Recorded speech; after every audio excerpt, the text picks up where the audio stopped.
एक और साहब थे। शर्मा जी ने उनका इंट्रोडक्शन अपने समधी रामचरण जी के रूप में पंडित जी से करवाया। रामचरण जी का बड़ा कारोबार था। सालों की मेहनत के बाद अच्छे से जमाया हुआ काम अपने बेटों को सौंप कर अब वो आराम कर रहे थे। रामचरण जी काफी धार्मिक नेचर के थे, खूब पूजा पाठ करते थे, लगभग सभी तीर्थ भी कराए थे और दान भी दिल खोल कर करते थे। अब अपने खाली वक्त में धार्मिक किताबें पढ़ रहे थे। जब उन्हें पता चला कि पंडित जी गीता ज्ञान की बड़े सिंपल शब्दों में एक्सप्लेनेशन देते हैं तो रामचरण जी उनसे बहुत इंप्रेस हुए। बहुत दिनों से उन्हें कोई ऐसा चाहिए था जिससे अपने डाउट्स क्लियर कर सके, जो बातें उन्हें कंफ्यूज करती हैं उन बातों के बारे में किसी और का नजरिया भी समझ सकें। उन्होंने पंडित जी से बातचीत शुरू की। अब बात धीरे धीरे डिबेट में बदल गई, क्योंकि रामचरण जी की अपनी एक सोच, अपना एक नजरिया था, जबकि पंडित जी का अपना। अंदाज भी दोनों के अलग अलग थे। जहां पंडित जी बड़ी मीठी आवाज में अपनी बात रख रहे थे, वहीं रामचरण जी जोश में आ गए। अपनी बात मनवाने के लिए उन्होंने तेज आवाज में बोलना शुरू कर दिया। शर्मा जी को लगा कि बात बढ़ रही है तो उन्होंने टॉपिक बदल दिया। अंधेरा होते ही सब अपने घरों को लौट आए, लेकिन जाते जाते रामचरण जी ने पंडित जी से एक सवाल कर ही लिया। उन्होंने पूछा कि कामयाब होने के लिए एथिक्स कितने जरूरी हैं और गीता में भगवान श्री कृष्ण ने इसके बारे में क्या कहा है। बस यही क्वेश्चन लेकर शाम से बैठे थे पंडित जी। वो खुद भी इसका आंसर जानना चाहते थे और फिर रामचरण जी को भी जवाब तो देना था ना। कोई मन से गीता पढ़े और उसे अपने सवालों का जवाब ना मिले, ऐसा तो हो ही नहीं सकता। पंडित जी को भी अपना जवाब मिल गया था। अगली शाम फिर जब सब लोग पार्क में मिले और पंडित जी ने रामचरण जी से कहा, रामचरण जी, आपके सवाल का जवाब तो मैंने ढूंढ लिया है, लेकिन पहले यह बताएं कि आपने इस सवाल पूछा क्यों था। क्या इसके पीछे कोई वजह है या ये सवाल ऐसे ही रैंडमली आपके मन में आ गया था। रामचरण जी ने हंसते हुए कहा, पंडित जी, ये सवाल मेरे मन में आज से नहीं है, बल्कि पिछले 20 साल से ये सवाल मेरे मन में हर रोज उठता है। मैंने कई लोगों से, कई किताबों में इसका जवाब ढूंढने की कोशिश की, लेकिन कोई ऐसा जवाब नहीं मिला जो मेरे मन को सही लगे, इसीलिए आपसे भी पूछ लिया। अब तो पंडित जी की क्यूरियोसिटी और बढ़ गई थी। आखिर ऐसा क्या हो रहा था पिछले 20 साल से जो रामचरण जी को यह सवाल परेशान कर रहा था। उन्होंने फिर रामचरण जी से पूछ ही लिया।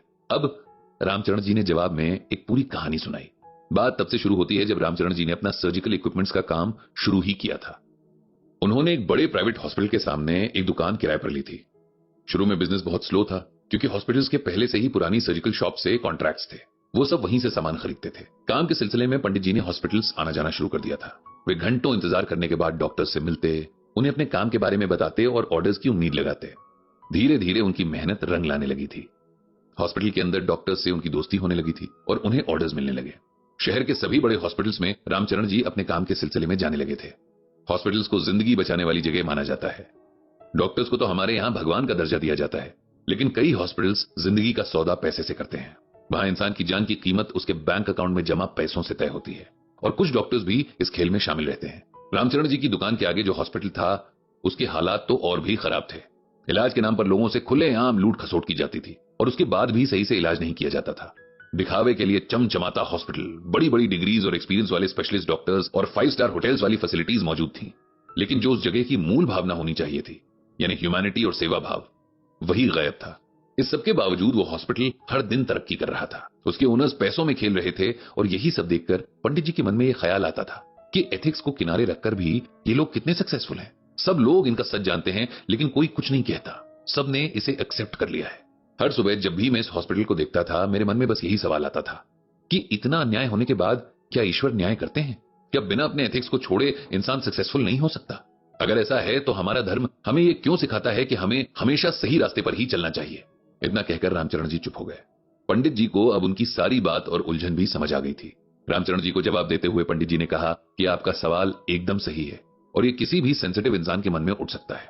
तो आपके सवाल के जवाब में मैंने गीता का ये श्लोक ढूंढा है, इसे ध्यान से सुनिए। एवं प्रवर्तितम चक्रम नानुवर्तयति यह अघायुर इंद्रिया रामो मोघम पार्थ स जीवति। यहां भगवान श्री कृष्ण अर्जुन से कहते हैं कि हे अर्जुन, जो इंसान इस संसार में मेरे बताए सृष्टि चक्र के अनुसार नहीं चलता, वो इंद्रियों के द्वारा भोगों में रमण करने वाला अघायु यानी पापमय जीवन बिताने वाला मनुष्य है और संसार में व्यर्थ ही जीता है। इसे सिंपल वर्ड्स में ऐसे समझिए कि भगवान ने इस पूरी सृष्टि, जिसे हम आम बोलचाल की भाषा में दुनिया कहते हैं, इसमें रहने वालों के लिए कुछ रूल्स बनाए हैं, जिन्हें न मानने वाला, सिर्फ अपनी खुशी, अपनी सेंसेस के सेटिस्फैक्शन के लिए जीने वाला, दूसरों को दुख पहुंचाने वाला और अन्याय करने वाला इंसान पापी कहलाता है। हमें लगता है कि हम जो कर रहे हैं वो कहीं दर्ज नहीं हो रहा, लेकिन सच्चाई यह है कि हमारे हर काम को सही और गलत, पाप और पुण्य, न्याय और अन्याय के खाते में लिखा जाता है और जिसका हिसाब हमें देना होता है। हर इंसान के सही और गलत काम एक जैसे तय किए गए हैं, लेकिन कोई सही रास्ते पर चलता है, कोई गलत। अगर बहुत सारे लोग गलत रास्ते से जा रहे हों तब भी वो रास्ता सही नहीं हो जाता। इस दुनिया में हर कोई अपना दोस्त और दुश्मन खुद है।